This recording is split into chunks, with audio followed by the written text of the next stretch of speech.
চিত্রনায়িকা নিপুণকে সিলেটের ওসমানী আন্তর্জাতিক বিমানবন্দর থেকে লন্ডন যেতে দেওয়া হয়নি। যাত্রা বাতিল করে তাকে ফেরত পাঠানো হয়েছে।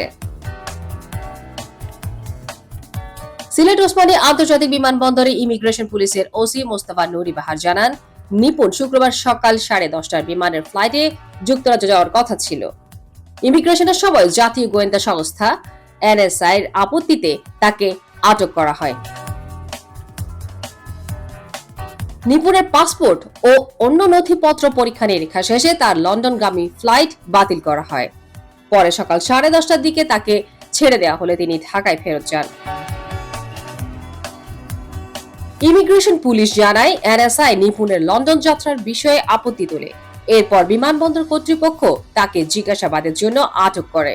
তবে ঠিক কি কারণে এনএসআই আপত্তি জানিয়েছে তা এখনো স্পষ্ট নয়। বিষয়টি বিমানবন্দর ইমিগ্রেশন পুলিশের এক কর্মকর্তা বলেন, এনএসআই থেকে আপত্তি জানানো হয়েছিল, আমরা তাদের নির্দেশনা অনুযায়ী ব্যবস্থা নিয়েছি। নিপুণের আটক ও লন্ডন যাত্রা বাতিলের ঘটনায় শোবিজ অঙ্গনে তোলপাড় সৃষ্টি হয়েছে। তবে এ বিষয়ে নিপুণ কিংবা তার পরিবারের পক্ষ থেকে কোনো প্রতিক্রিয়া জানা যায়নি। এর আগে নিপুণ বিভিন্ন সময় নানা বিতর্কে জড়িয়ে শিরোনামে এসেছিলেন।